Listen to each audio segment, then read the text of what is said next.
Questions on that? So it fits right into the next section, which is portal hypertension. So I'm not going to spend too much time on it since we already talked about most of this stuff, but it's anything that's going to obstruct the blood flow through the portal system. All right, if you block off over here, then all this is going to go elsewhere. Right? So it leads the backflow of blood to collateral blood vessels and organs. Right? Your spleen is going to get enlarged. Your esophagus is going to have these dilation that's going to happen over here. You have the spider nevae that's happening throughout the skin. All right. So etiology, I did this with you last time, so I'll make it quick. But etiology can occur at 3 major sites. We could say prehepatic, so anything that's going to happen before the blood gets to the liver. And a good example of that is going to be some sort of thrombus that's happening in the blood vessels around here. Because if you have a blood vessel that has a thrombus here, then all this blood can't go that way. So you're going to have all these other issues. The spleen will get enlarged and so forth. Okay? We could have intrahepatic cirrhosis or hepatitis of the liver. Okay? You have a motor vehicle accident that happens in the tunnel. You have a backflow of blood flow all through here. Or you could have post-hepatic.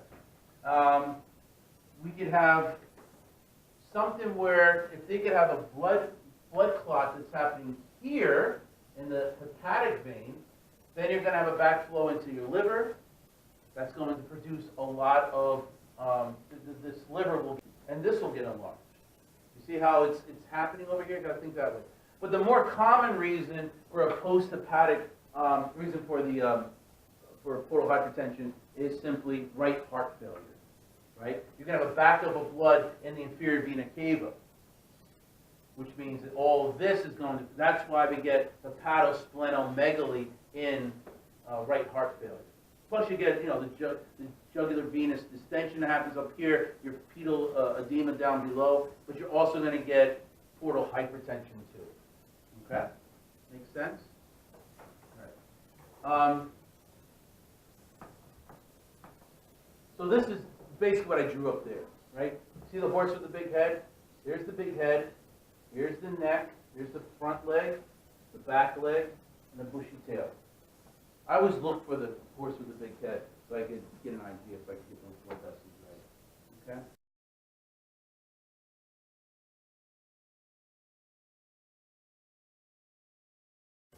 So again, it's broken down into prehepatic, intrahepatic, or posthepatic. And again, posthepatic, there's Budd-Chiari, and that's where this thrombus happens. It's called Budd-Chiari syndrome. Okay? What happens?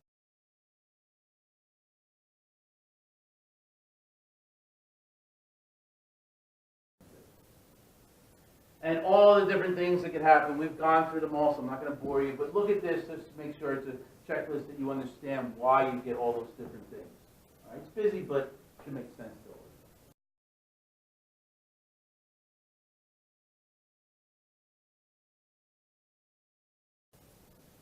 All right? So let's talk about viral hepatitis. Okay? Any questions about cirrhosis? It's a big topic and, portal hypertension. Okay. So viral hepatitis. There's 5 viruses that'll cause this problem. Okay? Hopefully you learned them all from microbiology. We're going to spend more time on just the medical aspect. We have hepatitis A virus, which is an RNA virus. All right? You don't have to worry about that, but it's an RNA virus. This is the most common cause of viral hepatitis. This is the one that's not so severe. This is usually you're going to have like a mild illness that may last for about 3 days or so, and then it resolves. Okay? So you get this acute mild illness that just recovers. The way you get this is fecal-oral transport. All right? So the water is not clean. There's feces in there that's contaminated with this HIV, and then you drink it, and that's things like that. All right? There's no carrier, no chronic state, but what's nice about this is that once you have it, you don't have to worry about ever getting it again. You're immune to it now. Okay? It's kind of like chicken pox, so to say, although that leads to shingles, but that's what happens over here. So it's kind of a mild thing. We don't have to worry about too much about it, but we need to know about it. As opposed to hepatitis B virus, different here. Hepatitis B, about a third of the world is infected with hepatitis B. There's 3 outcomes. you either have an acute mild illness and a complete recovery, so it looks like hepatitis A, okay? Or you can become a chronic carrier for 20 plus years until you ripe old age of death, okay? And you can infect other people at any time. Or you can have chronic active disease, where you can also pass it on to other people, okay? So the route on here is not by fecal-oral route, but this is more infected blood, needles, all right, tattoos, that kind of thing. We also see it in saliva, and yes, this is the one that actually can cross the placenta barrier. So this is one that can give it to the unborn infant, and also it's found in breast milk. These are key things to know on this, okay? Healthcare workers must be vaccinated for this. I really firmly believe that this is a virus that we can actually eradicate off the world if everyone gets vaccinated for it. Big thing about this also is that people with chronic hepatitis B virus, they have a risk of getting liver cancer. Okay, so that's another big thing that you should know. All right, so hepatitis C virus. All right, a few things on that. 3 outcomes. You can have the acute disease, and once you have the acute disease, you can lead into one of the other two, either a chronic carrier for 20 plus years or a chronic active disease, which can lead to cirrhosis in 20 years. This is a pretty serious one also. The way you can get this is infected blood needles. So whenever you think of someone who gets, there's always this thing with IV drug users and hepatitis C. There's a match, if you ever see a matching on that, what is the most prevalent people getting HCV virus? It's usually IV drug users. Tattoo people putting tattoos, but IV drug users is virtually, that's the biggie, okay? As much as you also see people with IV drug users are more common of getting right-sided heart valvular diseases, right? It's all that kind of stuff. So these little pearls, you can put them all together. Those are the kinds of things I like to put on final exams. You know, when you put everything together, heart disease, liver disease, you see those big things like, you have somebody who's an IV drug user, who has hepatitis, who also has a heart valvular disease on the right side. Which virus would he have? If you're putting that together, you should get the, see the whole forest there. Anyway, so we're looking at infected blood needles, IV drug users. It's also a very common contaminant in the blood bank. 1 in 3,300, that's still like, there's a lot there. But it's not like HIV. HIV is like literally 1 in a million. Now, if you had, let's say, a blood transfusion before 1985, then, but they kind of clear that all up now by now. But early 1980s is when HIV all hit the big, the big world and stuff. But right now, the most common thing that you can actually get when doing a blood transfusion is HCV. They still check for it, but there's still a risk of 1 in 3,300. That's the big one. Okay. There's no vaccine for the HCV, and there's no way of this virus actually leaving the body. Keep in mind too, since it's going to stay in the body for a long time, that can also lead to liver cancer. Okay. So that's our HC virus. And then we have the HD virus, and this is kind of a weird thing. The HD virus cannot replicate on its own. It must be attached or must have a little helper. And the helper is usually going to be HBV. Okay? So if you have HBV and you have HDV, okay, the combination will actually make the disease much worse than just having HBV. Does that make sense? All right? It's more of a serious thing. And again, it's more common with IV drug users also. Okay? The last one here we have is HE virus, and this cannot replicate on its own. And the way you get it is fecal-oral contaminants. All right? Just what we saw with HAV. It's similar to that, but no chronic or carrier state. It has, and it's weird. We don't understand this reason though. But there's a high mortality rate in pregnant women. We usually see a lot of these hepatitis viruses in China and Asia that we see over there. So we usually see a high mortality rate in pregnant women, a lot of them in China for that reason. Okay? but we don't understand that concept there. So again, when you look at hepatitis A through E, here's a little help for you. The A and E, the N ones, are the ones that actually you could get by fecal oral route. So from the mouth to the anus, that's what you can get over there. The ones in the middle are all because of transmitted through blood. Okay, well, HPV you can also get through the placenta and breast milk. All right, but the ones at the ends, A and E, those are the ones with the fecal oral route. Okay.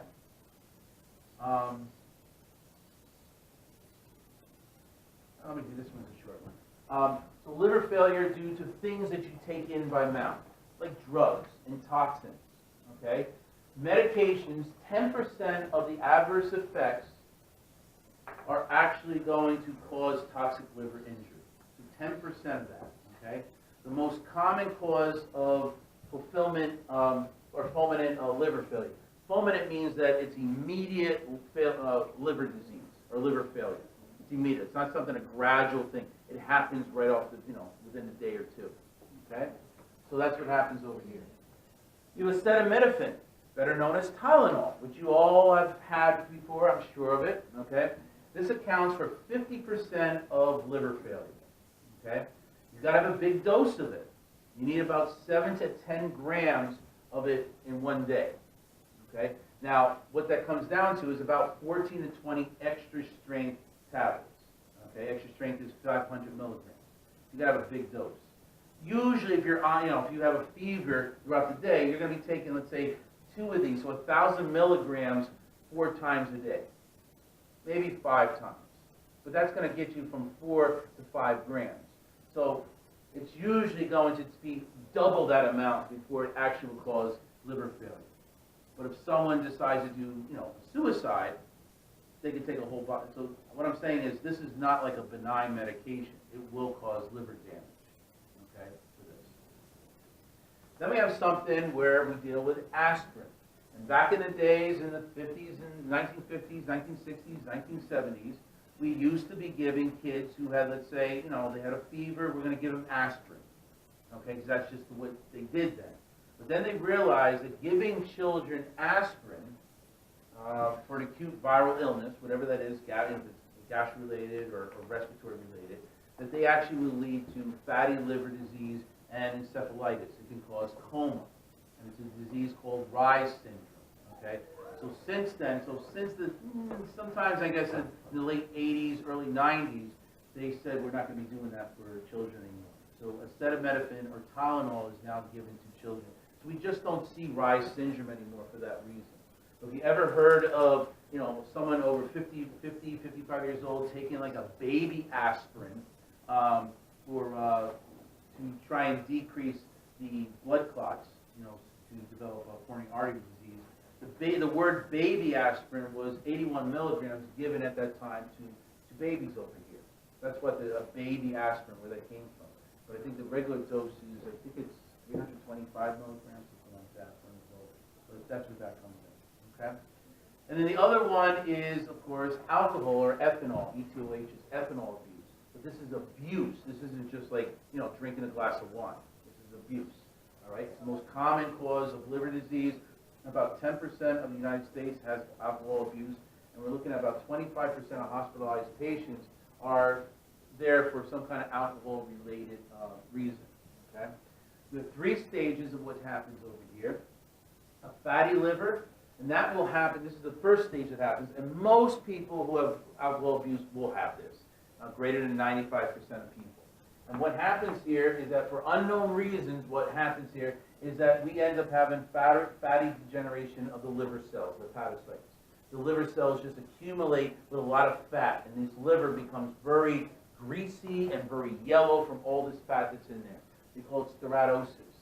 And what happens is, with all that fatty liver, this liver gets bigger and bigger and bigger. We have hepatomegaly. It's reversible at this stage if you stop the alcohol.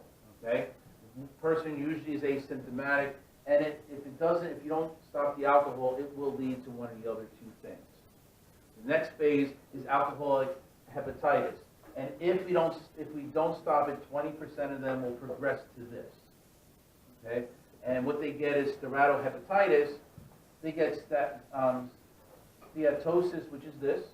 They also will get inflammation, and the hepatocytes will start dying. You know, when you have necrosis like this, it's irreversible. It starts forming scarring. When you have a lot of scarring going on, then the third stage is going to be the alcoholic cirrhosis. Okay? And if it keeps on going, so 20% reach here, and if it keeps on going, 15% will actually reach over here. Okay? So that's what happens with those. Non-alcoholic fatty liver disease. So this is obviously causes where you get liver disease that are non-alcoholic. This is becoming more and more prevalent because we're seeing a lot more people becoming more obese. It's the most common liver disease in the United States. We call this non-alcoholic fatty liver disease. Most common liver disease in the United States. Risk factors is obesity, as I just said. Type 2 diabetes mellitus, usually insulin resistant, which is what that is. And when we have an increased amount of lipids, hyperlipidemia. So anything with your increase in your triglycerides, the cholesterol, of course, LDLs, that kind of stuff. All right. About 2/3 of obese patients have some degree of this NAFLD. Steatosis, you can have anywhere from steatosis to severe steatohepatitis. Okay. We have a variant of that called NASH, which is non-alcoholic steatohepatitis. Men have it equally as females. This is probably, remember how I said that cirrhosis, that 65% is due to alcohol and then 25% is due to idiopathic. I really think that it's probably due to the NASH. Of the 25%, it's probably the unknown origin is what's happening here. And this may lead to cirrhosis. Okay. The diagnosis, I mean, if you need to really get a confirmation of what this is, you'll do a liver biopsy.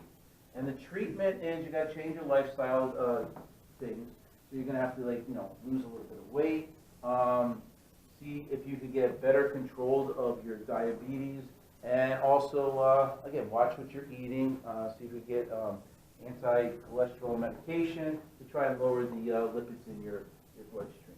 But really, the only thing that's going to really make this change is the person is going to need a liver transplant. Okay. All right, hemochromatosis. This is a very interesting one. This is a hereditary thing. It's an autosomal recessive. It's a lot more common than what people think. This is that we have an increase in the iron absorption at the small intestines level. So think about what's happening here. When the red blood cells break up, the iron is going to get recycled by going back into the bone marrow. Okay, and technically, you really don't need any more iron than what's in your body, unless you're losing it. So what I'm saying is, in men especially, there isn't really a reason to do the absorption of iron unless you're losing it. Now, in women, you lose a lot of blood through the menstrual cycle. So you're going to always need to replenish the iron because iron is going out of the menstrual cycle. So in a case where you have hemochromatosis, this is where there's going to be an excessive amount of absorption of iron at the small intestines level. So even though we have enough on board, the small intestine says, you know what, I'm still going to absorb all the iron anyway in your diet. And I'm like, well, I don't need any more. But it keeps on doing that. So because of that, and it's a genetic reason, it keeps on doing that, and your iron levels in your body increase and increase and increase. And that's what's happening. Where does the iron go? Well, it goes to your bone, of course, but when that's being all filled up, it'll sequester in your liver, your pancreas, and even your heart. So this is for people that they have an extra amount of iron that's just sitting in them. It's a common disease. About 1 in 10 people are heterozygous, meaning that they're carriers, but 1 in 200 people actually have the disease, i.e. homozygous. Men have it more than females because, like I said, women get it, but the thing is, when they're going through menstruation, they're losing iron. So even though their small intestines is reabsorbing iron excessively, it's also replenishing the iron that the woman just lost. But in a man, there isn't any iron that you're losing, so you're just building more and more and more of this iron in the body. Okay? So usually it's asymptomatic until it reaches adulthood. Complications, you get cirrhosis of the liver because the excess amount of iron in the liver. You get diabetes because excess amount in the pancreas is going to start destroying things in the beta cells in the pancreas, and then you're not going to be producing that much insulin. And also, when you have a lot of iron in the heart muscle itself, that can cause heart failure. You can also get a lot of the extra iron sitting around the pituitary gland, and it's going to make the pituitary gland not function as well.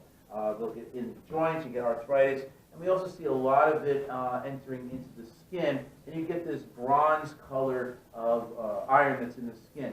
And a lot of times they refer hemochromatosis as the bronze diabetes, because you usually get the diabetes and you have the skin color, the bronze color, and that's where they come up with this bronze diabetes. Just to let you know, I know someone that actually had this, and he had it so bad that he would set off metal detectors in airports. That's how much iron is in them. So sometimes it can get pretty high.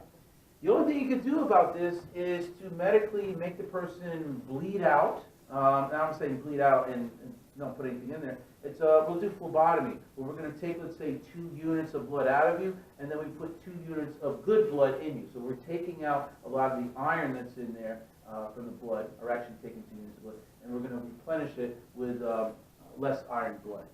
So that's really how hemochromatosis is. Okay. Now this is the complications of hemochromatosis. All things we talked about. I took this slide from your textbook, so it kind of tells you what's going on with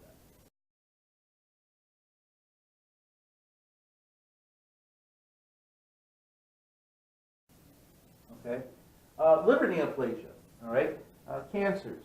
Now the most common neoplasm that's found in the liver is metastases. Okay, so it came from someplace else. This is a very common thing. You see the most common tumor that's in the lung is going to be metastases. The most common tumor in the brain is metastases. So this is no exception. The most common tumor in the liver is going to be metastases from someplace. The primary sites are usually colon, lung, breast, or pancreas. Okay. But the big one we have to talk about is liver cancer, but it's better known as hepatocellular carcinoma, or HCC. It is the malignant one. It is rare in the United States. We see this more often in China. We see a bigger prevalence of hepatitis, viral hepatitis in China and in Africa. So we see a lot more in those because, like I said, risk factors is hepatitis B and hepatitis C, and also cirrhosis is also a risk factor. Very poor prognosis, and we could prevent it by giving the hepatitis B vaccine on this. Okay?